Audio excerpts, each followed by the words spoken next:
शाह साहब, ये अभी हम पिछले दिनों देख रहे थे अता तारड़ साहब की न्यूज़ कॉन्फ्रेंस, उन्होंने इसमें कहा जी कि वज़ीर आज़म ने वजारतों को तहरीरी तौर पर उनके अहदाफ सेट करके दे दिए, लिखा गया कि उनसे क्या तवक्कुआत की जा रही हैं, जिनमें तिजारती खसारा कम करना, ज़र मुबादला बढ़ाना, IT के शोबे में एक्सपोर्ट्स को बढ़ाना, मुल्क में जो जदीद डिजिटल निज़ाम का नफाज, ये क्लियर टारगेट हैं।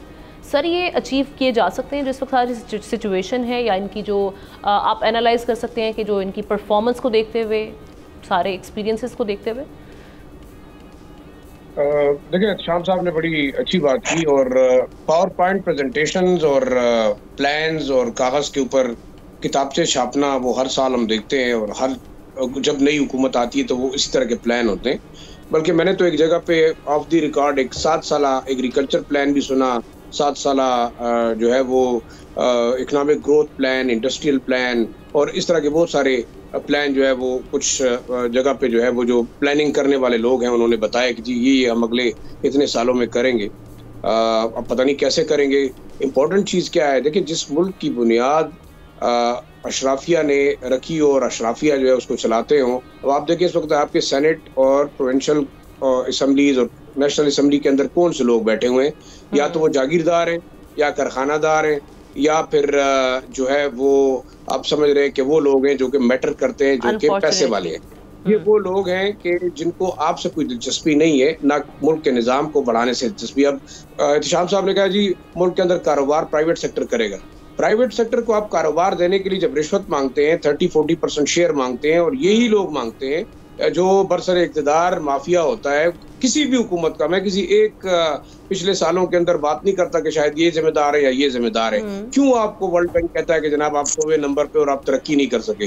जब आपका निज़ाम करप्शन के ऊपर चल रहा है, आपका निज़ाम किक पैक्स के ऊपर चल रहा है, लेन देन के ऊपर चल रहा है, परसेंटेजेस के ऊपर चल रहा है, तो वर्ल्ड बैंक को भी पता है, IMF को भी पता है कि मुल्क का निज़ाम इसी तरीके से चल रहा है। अब देखिए होना क्या है, अब आप आगे प्लान कर रहे हैं कि हम ये चीज़ें करेंगे, कैसे करेंगे? आपके पास इतने रिसोर्सेज हैं।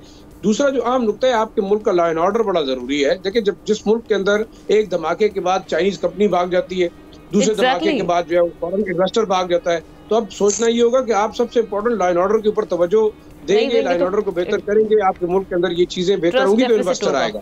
दूसरा, आप आखिरी चीज ये कि इन्वेस्टर को क्या अट्रैक्शन दे रहे हैं। आपके मुल्क के अंदर रिसोर्सेज नहीं है, बिजली नहीं है, गैस नहीं है, कारखाना चलाने के लिए निजाम नहीं है, आप इन्वेस्टर को कैसे अट्रैक्ट करेंगे? और फेवरेबल एनवायरनमेंट भी नहीं है ना, वही जो आप जो आपने सारे बताए फैक्टर्स। इन्वायरमेंट आपने क्रिएट करने, आपके साथ तबाहाल अफगानिस्तान है, उसके अंदर आप जाके देखें, आप हैरान होंगे। वो एक नहर निकाल रहे हैं जो कि अक्रॉस अफगानिस्तान मूव करेगी, और कहा जाता है कि अफगानिस्तान अगला 4-5 साल में दुनिया का सबसे बड़ा जो है वो एग्रीकल्चर प्रोडक्शन वाला मुल्क बन जाएगा। आपके पास कौन सी प्लानिंग है? आप तो पिछले 50 सालों में एक डैम नहीं बना सके, उसके ऊपर आपका कंसेंसस नहीं हो सका। आपका एनर्जी सेक्टर डेवस्टेटेड है। आप जो गर्दिशी कर्जे हैं वो आपके लाइक माइंडेड IPPs और उनके रिश्तेदारों में बांटा जा रहा है। 60-70 अरब रुपए आप उनको मुफ्त दे रहे हैं। और जैसे शाम साहब ने कहा कि 1,26,000 जो लीटर पेट्रोल मुफ्त दिया जा रहा है। आप ये बताएं, ये कहाँ से आएगा?